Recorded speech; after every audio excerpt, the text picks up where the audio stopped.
Hello everyone and welcome. I'm Michelle from Organic Wine. We've recently launched 7 new wines onto our site from Seesaw Winery, and I'm excited today to be able to catch up and have a video chat with Justin Jarrett from Seesaw Wines so he can tell us about their story. Hi Justin, thanks for joining us. Can you give us a rundown of Seesaw Wines, please? Seesaw Wines is a family-owned company with my wife Pip. We've got 3 vineyards, one at 700 metres, one at 800 metres and one at 900 metres, all certified organic in the district of Orange, which is an extremely beautiful, exotic place that's cool climate, it snows. And Pip and I have been farming here since 1991. We planted our first vines in 1995, and it's been a fantastic journey since, as we've adjusted and changed the business model and what we do to hopefully produce wines that people really love. And the name Seesaw, it's such a great brand. What was the inspiration behind the brand? That's a good question, Michelle. The name Seesaw has come from many different points of view. First one being that if you sit around with enough glasses of red wine, you'll come up with a name that sticks. But the main emphasis behind it is that we have these 3 organically certified vineyards, one at 700 metres, one at 800 and one at 900. And hence I spend most of my time going up and down like a seesaw. But the reality is that seesaw is also an emphasis of our philosophy. And as a kid, there was a certain point in time when you sat on the end of the seesaw and your mate was at the other end and your feet were off the ground and you found the perfect point of balance.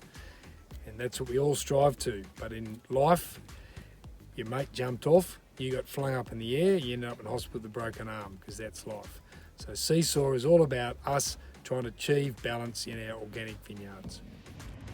Can you tell us a little bit about your journey down the path to growing organically and organic certification? Thanks, Michelle, and what a journey it's been. Pip and I got married in 1991 and bought our first farm, and we set about coming up with a philosophy of how we were going to run the farming system. And we'd read a saying by Chief Seattle, an American Indian, that you do not inherit the land from your ancestors, you borrow it from your children. And that really strongly resonated with how we wanted to run our farms and even run our lives. And from then, we've been working for the last 25 years on the farming system to try to make sure that the inputs and everything we do are for the better of the soil and the land, and so that by the time we get to the end of the journey, we'll be able to sit there and say these farms and the land that we've been custodians of are in better condition than what we received them in. The organic certification side of life comes about from a different story. I grew up young, and was my first real experience to horticulture was in cherries. And in the 80s, our job was to spray for cherry slugs and bugs like that, and we didn't have cabs on our tractors, and we were just sat on them and the chemical would pour off our hats. And you knew that if you had a bad day that your nose would bleed maybe for 2 days afterwards. When our children were born, I'd started to see that some of the 70-year-old and 60-year-old orchardists were passing away from lots of diseases. And I felt that with the knowledge we had now gained, that there really wasn't an opportunity for me to give that type of farming system to my children, to let them be exposed to the chemicals that are involved. So we went about really working on how to make sure that when our kids take over the farm, if they do, that they are in a far healthier position than what I was. And organics is just part of that journey. The thing about certification with organics is it gives the consumer 100% surety that we are checked from outside, that what our practices are in line with organic principles, and that isn't me just saying so. There's a third party coming along and saying, hey, these guys are sticking to the rules. Now you're growing quite a few different grape varieties: Shiraz, Chardonnay, Pinot Gris, Marsanne, Pinot Noir, but it really is your organic Prosecco that's taken off in the last couple of years. Can you tell us about your organic Prosecco? Yes, the Prosecco. It certainly has taken off for us, and it's now our single largest seller. And I've often thought why that is. It's one of those stories where you could say it's a 25-year overnight success. So part of the journey has been that we've looked at what varieties grow well where, and one of the things we've identified was that in a beautiful, crisp, cool climate area like Orange, you need to produce beautiful, crisp, cool climate wines.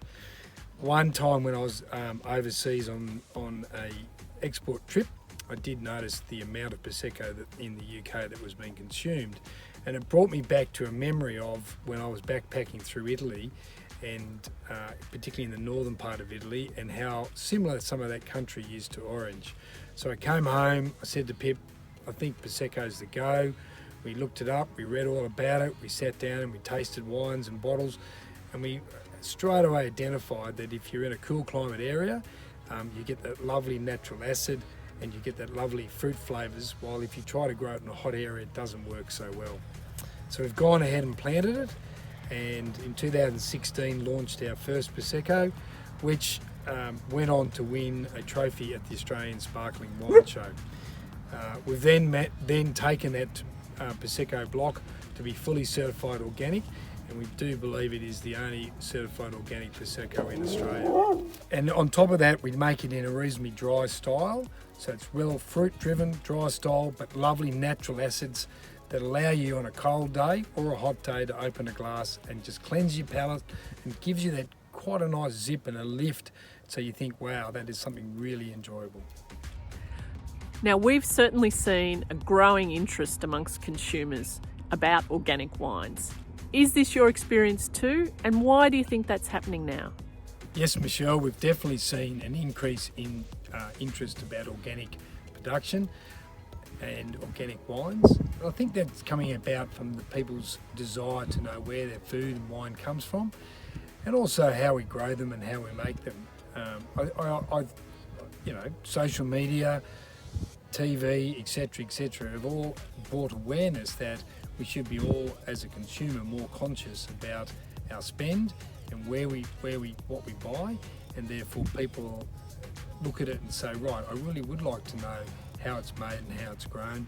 And when they start looking at the farming systems that exist, there's no doubt that they look at an organic certified system and say, well, these people are on the right step and heading in the right direction. And finally, Justin, of all the wines you make, which is your personal favourite and why?